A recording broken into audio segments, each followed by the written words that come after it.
అందరికీ నమస్తే. Welcome to TR TV. నేను మీ తిరుపతి. తెలంగాణ మాజీ ముఖ్యమంత్రి బీఆర్ఎస్ పార్టీ అధినేత కల్వకుంట్ల చంద్రశేఖరరావు గారు ఒక బాంబు వేల్చిండు. బీఆర్ఎస్ పార్టీ ఎమ్మెల్యేలు, మాజీ మంత్రులు, బీఆర్ఎస్ పార్టీ లీడర్లు షాక్లో ఉన్నారు. కేసీఆర్ మొన్న తెలంగాణ భవన్కి వచ్చిండు. BRS party 26th anniversary celebration BRS పార్టీలో అంటే ఆఫీస్లో చేసిర్రు. కేసీఆర్ ఎర్రబల్లి ఫామ్ హౌస్ నుండి నందినగర్ ఇంటికి వచ్చిండు. తర్వాత తెలంగాణ భవన్కి వచ్చిండు. తెలంగాణ భవన్లో బీఆర్ఎస్ పార్టీ లీడర్లతోటి కేసీఆర్ దాదాపు గంటన్నర పాటు మాట్లాడిండు. వాళ్ళతో డిస్కస్ చేసిండు. కేసీఆర్ బీఆర్ఎస్ పార్టీ లీడర్లకు కొంతమందికి వార్నింగ్ కూడా ఇచ్చిండట. అట్లనే బీఆర్ఎస్ పార్టీ లీడర్లతో కీలకమైనటువంటి విషయాలు కూడా చెప్పిండు.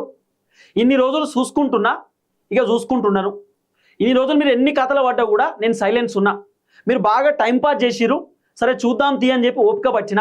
మీరు హైదరాబాద్కి వచ్చి మీ ఇంటికాడ ఉన్నప్పుడు కూడా నేను సైలెన్స్ ఉన్నా. కానీ ఇక చూసుకుంటున్నాను. ఎట్టి పరిస్థితులలో నియోజకవర్గాలలో తిరగాల్సిందే. 2028 ఎన్నికలలో బీఆర్ఎస్ పార్టీ అధికారంలోకి రావాలి. అధికారంలోకి రాకపోతే అది మీ కర్మ. బీఆర్ఎస్ అధికారంలోకి రావాలంటే అందరూ కలిసికట్టుగా పనిచేయాలి. లేదు కేసీఆర్ ఒక్కడే పనిచేస్తారంటే కాదు, కేటీఆర్ ఒక్కడే పనిచేస్తారంటే కాదు, అందరం కలిసికట్టుగా పనిచేస్తేనే 2028 ఎన్నికలలో బీఆర్ఎస్ అధికారంలోకి వస్తుందని చెప్పి కేసీఆర్ తెలంగాణ భవన్లో చెప్పిండట. కేసీఆర్ దగ్గరికి మాజీ మంత్రులు మొన్న మీటింగ్ అయినప్పుడు కూడా కేసీఆర్ మాజీ మంత్రులతో కూడా ఇదే ముచ్చట చెప్పిండట. ఇన్ని రోజులు మీరు ఇష్టం ఉన్నట్టు చేసిర్రు, అంటే నియోజకవర్గం ఇడిచిపెట్టుకొని కేటీఆర్ వెనకాల తిరిగిర్రు, లేకపోతే తెలంగాణ భవన్లో కూర్చున్నారు, హైదరాబాద్ ఇంటికాడ కూర్చున్నారు, కానీ కాన్స్టిట్యున్సీలో తిరగలే. కాబట్టి మొన్న సర్పంచ్ ఎన్నికలలో కూడా బీఆర్ఎస్ పార్టీకి ఎక్కువ సీట్లు రావాల్సింది. మీరు నియోజకవర్గాలలో తిరగలే కాబట్టే బీఆర్ఎస్ పార్టీకి తక్కువ వచ్చినాయి. మొన్న మున్సిపల్ కార్పొరేషన్ ఎన్నికలలో కూడా బీఆర్ఎస్ పార్టీకి దాదాపు 800 పైచీలకు సీట్లు రావాల్సినాయి. మీరు గట్టిగా తిరగలేదు కాబట్టి, కాన్స్టిట్యున్సీకి పోలేదు కాబట్టి చాలా ఇబ్బంది పడ్డాం. ఇక మీరు చూసుకుంటుంటాం, టైంపాస్ చేస్తాం, తిరుక్కుంటుంటాం అదే కాదు. మీరు నియోజకవర్గాలలో తిరగాల్సిందే. జనాలు చీ అన్నా తూ అన్నా ఊంచినా తూడ్చుకొని మరి నియోజకవర్గాలలో తిరగండి. జనాలు మిమ్మల్ని చూసి తూ అన్న కూడా తూడ్చుకోండి. కానీ కాన్స్టిట్యున్సీలో ఖచ్చితంగా మీరు తిరగాలి. మళ్ళీ మీరు ఎమ్మెల్యేలు కావాలి, అధికారంలోకి బీఆర్ఎస్ పార్టీ రావాల్సిందే. ఒకవేళ మీరు నియోజకవర్గాలలో తిరగకపోతే మాత్రం నేను యాక్షన్ తీసుకుంటానని కేసీఆర్ ఓపెన్ అప్ చెప్పిండట. ఇంకొంతమంది బీఆర్ఎస్ పార్టీకి సంబంధించినటువంటి ఎమ్మెల్యేలకు, మాజీ ఎమ్మెల్యేలకు కేసీఆర్ ఓపెన్గా ఒక ముచ్చడి చెప్పిండట కదా. అదేంటంటే ఇంకొంతమంది ఇంకా ఓవర్ యాక్షన్ చేస్తున్నారు. బీఆర్ఎస్ పార్టీలో ఉంటూ కాంగ్రెస్ పార్టీ కోసం పనిచేస్తున్నారు. బీఆర్ఎస్ పార్టీలో ఏం జరుగుతుంది ఏం కథ అనేది పిన్ టు పిన్ కాంగ్రెస్ పార్టీకి చెప్తున్నారు. అంటే కొంతమంది కోవర్ట్ లెక్క పనిచేస్తున్నారు. మీరు ఉంటే ఉండండి బీఆర్ఎస్లో, లేకపోతే వెళ్ళిపోండి, పీకండి, ఏం పర్లేదు నాకు. ఆల్రెడీ 10 మంది ఎమ్మెల్యేలు వీకిరు బీఆర్ఎస్లో గెలిచి, నేను ఎక్కడ బాధపడలే, భయపడలే. మీరు కూడా ఉంటే ఉండండి, లేకపోతే కాంగ్రెస్లోకి వెళ్ళిపోండి. ఇంకొంతమంది బీజేపీలో పోదాం అనుకుంటున్నారట. వెళ్తే బీజేపీలోకి వెళ్ళిపోండి, పెద్ద టెన్షన్ ఏం లేదు, ఇబ్బంది ఏం లేదు. మీరు నియోజకవర్గాలలో ఒకవేళ తిరగము, లేకపోతే మేము బీఆర్ఎస్ నుండి కాంగ్రెస్లోకి వెళ్ళిపోతాము, లేకపోతే మేము బీజేపీకి వెళ్ళిపోతాం అంటే మీ ప్లేస్లో కొత్త లీడర్లను దించుతా, కొత్త లీడర్లకు అవకాశం ఇస్తా, కొత్త లీడర్లను తయారు చేసి వాళ్ళకి టికెట్లు ఇచ్చి గెలిపించుకుంటా అని KCR open up BRS party లీడర్లకు చెప్పిండట. ఎందుకు కేసీఆర్ బీఆర్ఎస్ పార్టీ లీడర్ల పైన కోపంగా ఉన్నాడు? కారణం ఏంది? బీఆర్ఎస్ పార్టీ లీడర్లు ఒకేసారి అలర్ట్ అయిపోయారు. మొత్తం అలర్ట్ అయ్యి కాన్స్టిట్యున్సీలలో తిరుగుతారు. ఇప్పుడు ఏడో చూసినా బీఆర్ఎస్ పార్టీ ఎమ్మెల్యేలు, మాజీ మంత్రులు, మాజీ ఎమ్మెల్యేలు మొత్తం నియోజకవర్గాలలో తిరుగుతురు. పొద్దుగాలైతే ఒక్కొక్క ఊరు పోయి ఆ ఊరిలో ఉన్నటువంటి సమస్యలు తెలుసుకుంటున్నారు, పర్యటన చేస్తున్నారు, రకరకాల ఇప్పుడు ఉన్నటువంటి అధికార పార్టీ ఎమ్మెల్యేలను విమర్శిస్తున్నారు, ముఖ్యమంత్రిని విమర్శిస్తున్నారు. ఎమ్మెల్యేలు, మాజీ ఎమ్మెల్యే అలర్ట్ అయిపోయారు బీఆర్ఎస్ పార్టీకి సంబంధించి. కారణం ఏంటి అంటే కేసీఆర్ ఓపెన్గా మనం చెప్పిండట కదా, 2028 ఎన్నికలలో ఇష్టం ఉన్న వాళ్ళకి టికెట్ ఇయ్యను, అంటే ఇష్టం ఉన్నట్టు వివరించే వాళ్ళకి టికెట్ ఇయ్యను. పోయినసారి 2023 ఎన్నికలలో కేసీఆర్ ఓడిపోవడానికి గల కారణం ఏంది? ఆల్రెడీ ఆ ఎమ్మెల్యేలు ఓడిపోతారు అని చెప్పి కేసీఆర్కి చాలా మంది చెప్పారు. ఆ కాన్స్టిట్యున్సీలో ఆ ఎమ్మెల్యే అరాచకం చేసిండు, దందాలు చేసిండు, ఆ ఎమ్మెల్యే బాగా అవినీతికి పాల్పడని చెప్పి కేసీఆర్కి రిపోర్ట్ కూడా పోయింది. అయినా సరే కేసీఆర్ ఓడిపోతారని తెలిసి కూడా 2023 ఎన్నికలలో అదే బీఆర్ఎస్ పార్టీ ఎమ్మెల్యేలకు టికెట్ ఇచ్చింది. మళ్ళా ఇక మొత్తం రూరల్ ప్రాంతాలలో బీఆర్ఎస్ పార్టీ చిత్తుగా ఓడిపోయింది. బీఆర్ఎస్ పార్టీకి ఒక్క సీటు కూడా చక్కగా రూరల్ ప్రాంతాలలో రాలేదు. కేసీఆర్కి ఇప్పుడు సినిమా మొత్తం అర్థమైంది. ఏ ఎమ్మెల్యే పైన అయితే అవినీతి ఆరోపణలు ఉంటాయో, ఏ మాజీ ఎమ్మెల్యే అయితే గ్రౌండ్లో గట్టిగా పనిచేస్తలేడో, ఏ ఎమ్మెల్యేకి అయితే టికెట్ ఇస్తే ఓడిపోతాడు అని అనుకుంటారో వాళ్ళకి టికెట్ ఇవ్వని అన్నాడట కేసీఆర్. ఓపెన్గా చెప్పిండట. సర్వే చేపిస్తానట కేసీఆర్. సర్వే చేపిస్తాం కాన్స్టిట్యున్సీలలో, సర్వే చేపిస్తాక సర్వే రిపోర్ట్లో లేదు ఈ ఎమ్మెల్యేలకు టికెట్ ఇస్తే బాగానే ఉంటుంది, వీళ్ళు గెలుస్తారు కాన్స్టిట్యున్సీలో, వీళ్ళకి ప్రజాబలం బాగానే ఉంది, ప్రజలు వీళ్ళ వైపే ఉన్నారు, ఖచ్చితంగా 2028 ఎన్నికలలో వీళ్ళు గెలుస్తారని చెప్పి సర్వే రిపోర్ట్ అనుకూలంగా వస్తే, జనాలు కూడా మీ పైన పాజిటివ్గా ఉంటే, మీ పేరు నియోజకవర్గంలో మంచిగా ఉంటే మీకు టికెట్ ఇస్తా, లేకపోతే ఇయ్య. ఇన్ని రోజులు పేర్లు చూసి టికెట్ ఇచ్చినాం, ముఖాలు చూసుకుంటే టికెట్లు ఇచ్చినాం, ఇప్పుడు అట్లా ఇయ్యం. పని చేస్తున్నాడు అంటేనే టికెట్ ఇస్తాం, ఆయన గెలుతాడు అంటేనే టికెట్ ఇస్తాం, అంతే తప్ప ఇవన్నీ కూడా తనకి టికెట్ ఇయ్యం. ఏం పైసలకు అమ్ముకునే టికెట్లు కావు ఇవేం, సినిమా టికెట్లు కావు, ప్రజలకు పనిచేసే టికెట్లు ఇవి, ప్రజలకు ఉపయోగపడే టికెట్లు ఇవి, ప్రజల భవిష్యత్తు 5 సంవత్సరాలు మార్చేటటువంటి టికెట్లు ఇవి అని కేసీఆర్ ఓపెన్గా చెప్పిండట. ఇక ఇష్టం ఉన్నట్టు చేస్తే ఊరుకోమన్నాడట కేసీఆర్. లేదు మేము ఆ పార్టీ కోసం పనిచేస్తాం, ఈ పార్టీ కోసం పనిచేస్తాం అంటే వెళ్ళిపోండి పీకండి నీళ్ళకెళ్ళి, ఏం పర్లేదు అన్నాడట కేసీఆర్. బీఆర్ఎస్ పార్టీ లీడర్లకు ఓపెన్గా ఎప్పటి నుండో చెప్తుంది కదా. ఇప్పుడు కొంతమంది లీడర్లు వాళ్ళు బీజేపీలో పోతామని, మల్లారెడ్డి అసొంటోళ్ళు మేము బీజేపీలో పోతామని, కొంతమంది లీడర్లు ఏమో కాంగ్రెస్లో పోతామని. అందుకే కేసీఆర్ కోపం వచ్చింది. కేసీఆర్ పొద్దుగాల అయితే వాళ్ళు వీళ్ళు చెప్తున్నారట, సార్ ఆయన ఆ పార్టీలో పోయేటట్టున్నాడు, ఈ పార్టీలో పోయేటట్టున్నాడు అని చెప్పి కేసీఆర్కి వాళ్ళు వీళ్ళు పోవుడు, ఇన్ఫర్మేషన్ ఇవ్వడు. కేసీఆర్ కూడా కోపం వచ్చి ఉంటే ఉండు లేకపోతే ఓర్రి, 2028 ఎన్నికలలో కొత్త వాళ్ళకి టికెట్ ఇస్తాం, కొత్త వాళ్ళని గెలిపించుకుంటాం. కేసీఆర్ కింద కోపం రావడానికి గల కారణం ఏంది చెప్పనా? పాపం కేసీఆర్ నమ్మకంతో 2023 ఎన్నికలలో ఎమ్మెల్యేలకు టికెట్ ఇచ్చిండు. కేసీఆర్కి మస్తు మంది చెప్పారు, సార్ ఇగో పలానా వ్యక్తికి టికెట్ ఇవ్వకూరు, ఆయన ఓడిపోతాడు.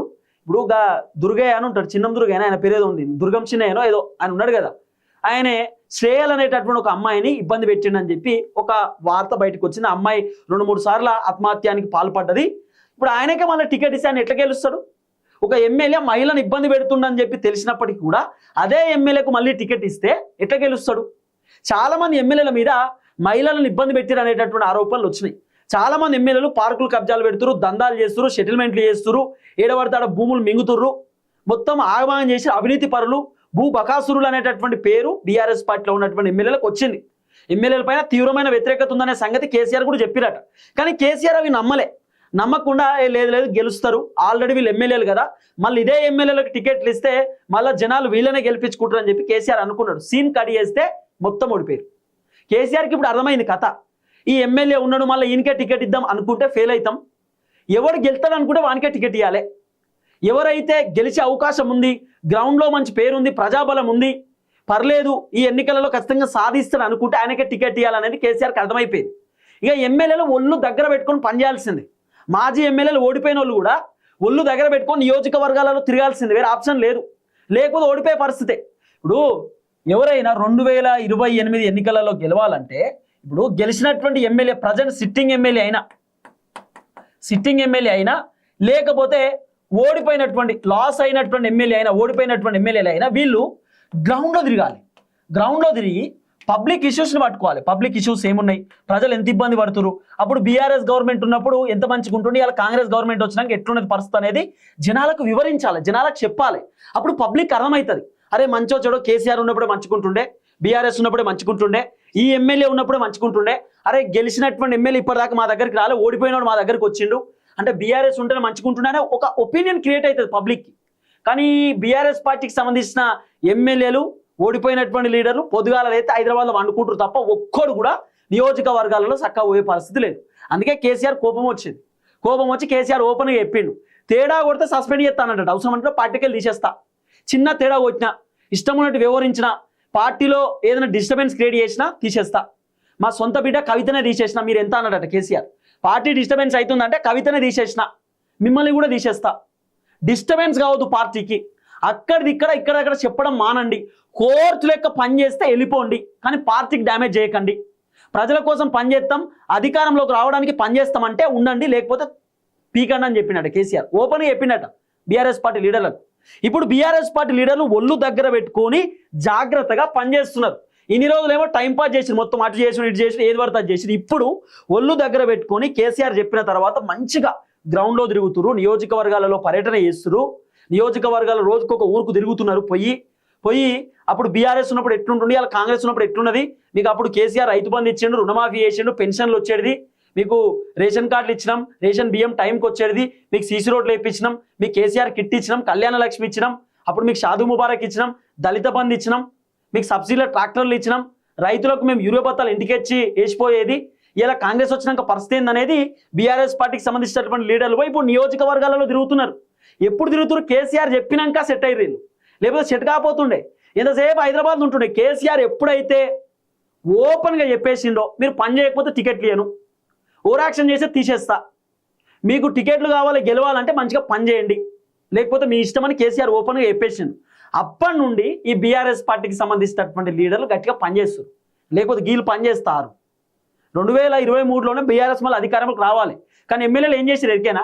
మళ్ళీ మేమే గెలుస్తాం, మాకు డోకలేదు, మళ్ళీ సార్ మాకే టికెట్ ఇచ్చిండు, సార్ మాకే టికెట్లు ఇచ్చిండంటే ఎంత నమ్మకంతో ఇవ్వాలి? మేము గెలుస్తామని కేసీఆర్ సార్ తెలుసు కాబట్టి టికెట్ ఇచ్చిండు. ఒక్క ఎమ్మెల్యే గ్రౌండ్లో తిరగాలి, పోయి పన్నారు ఇంటికాడ, ఓడిపోయారు. అందుకే కేసీఆర్కు కోపం. నమ్మకంతో టికెట్ ఇస్తే ఎవడు గెలవలే. ఇప్పుడు మళ్ళీ నమ్ముతా, కానీ మీరు నన్ను నమ్మియాలి. కేసీఆర్ చెప్తున్నాడు నన్ను నమ్మియాలి. ఇట్లా నాకు ప్రజాదరణ ఉంది, నేను గెలుస్తా, నాకు టికెట్ ఇస్తే, నాకు ఆ సత్తా ఉందా, నన్ను నమ్మిస్తే అప్పుడు టికెట్ ఇస్తా అనేది కేసీఆర్ వర్షన్. ఇక మరి బీఆర్ఎస్ పార్టీ లీడర్లు ఏం చేస్తారు ఏం కథ అనేది ఇక ముందు ముందు చూడాలి. కానీ ఇది రేవంత్ రెడ్డికి ఒక పెద్ద దెబ్బ. రేవంత్ రెడ్డి కేసీఆర్ని చూసి నేర్చుకోవాలి ఇప్పుడు. ఎందుకంటే కేసీఆర్ ఓపెన్ చెప్తాడు పని చేస్తూనే టికెట్ ఇస్తా, లేకపోతే ఇయ్యనని. రేవంత్ రెడ్డి కూడా రేపటి రోజుకి అదే చెప్తాడు, పని చేస్తేనే టికెట్ ఇస్తా అని.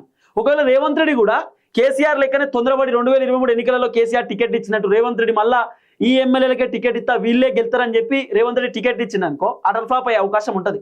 ఇప్పుడు ఉన్నటువంటి ఎమ్మెల్యేల పైన జనాలు తీవ్రమైన వ్యతిరేకతతో ఉంటారు. ఎందుకంటే ఎమ్మెల్యేలు నియోజకవర్గాలలో తిరగరు, ఎంతసేపు పైసలు సంపాదించుకోవాలి, దందాలు చేయాలి, సెటిల్మెంట్లు చేయాలి, ఇసుక దందా చేయాలి, గదే పనులు ఉన్నారు. నియోజకవర్గాల్లో తిరిగే పరిస్థితి లేదు, నియోజకవర్గాల జనాలను పట్టించుకునే పరిస్థితి లేదు. కాబట్టి రేవంత్ రెడ్డి కూడా కేసీఆర్ లెక్క ఆలోచన చేయాలి. చేస్తే మనం పాస్ అవుతారు, లేకపోతే అటల్ ఫ్లాప్ అయ్యే అవకాశం ఉండొచ్చు. చూద్దాం ఏం జరగబోతుంది. ఇప్పుడు బీఆర్ఎస్ పార్టీ లీడర్ ఒళ్ళు దగ్గర పెట్టుకొని పనిచేస్తారు. మరి ఇట్లనే పని చేసుకుంటూ పోతే, ఇట్లనే కాంగ్రెస్ పార్టీ అధికారంలోకి వచ్చినాక ఏం జరిగింది ఏం కథ అనేది జనాలకి ఇట్లనే వివరించుకుంటూ పోతే, చెప్పుకుంటూ పోతే 2028లో పక్కా బీఆర్ఎస్ పార్టీ అధికారంలోకి వచ్చే అవకాశం ఉండొచ్చు. మళ్ళీ కేసీఆర్ తెలంగాణ ముఖ్యమంత్రి అయ్యే అవకాశం ఉండొచ్చు. ఇట్లనే పనిచేస్తే మళ్ళీ లేదు ఇక కేసీఆర్ మొన్న చెప్పిండు ఇక అయిపోయింది మళ్ళీ పట్టించుకోమని చెప్పి బీఆర్ఎస్ వాళ్ళు గట్టిని వివరించారు అనుకో, మళ్ళీ ఇబ్బంది అయ్యే అవకాశం ఉండొచ్చు. మన మున్సిపల్ కార్పొరేషన్ ఎన్నికలలో కూడా తక్కువ సీట్లు ఎందుకు వచ్చినాయంటే ఎమ్మెల్యేలు తిరగలే, అంటే మళ్ళీ ఓడిపోయినటువంటి బీఆర్ఎస్ పార్టీ లీడర్లు కూడా తిరగలే, గ్రౌండ్లో తిరగలే, ఎంతసేపు సైలెన్సర్ కాబట్టి బీఆర్ఎస్ ఫ్లాప్ అయింది. కానీ ఇప్పుడు బీఆర్ఎస్ దూసుకుంటూ పోవాలంటే మళ్ళీ బలంగా పనిచేయాల్సింది. చూద్దాం ఏం జరగదు. ఆల్రెడీ చేస్తున్నారు, ఇంకా బలంగా పనిచేయాలి. చూద్దాం. అందరికీ నమస్తే, థ్యాంక్ యూ సో మచ్. జై తెలంగాణ.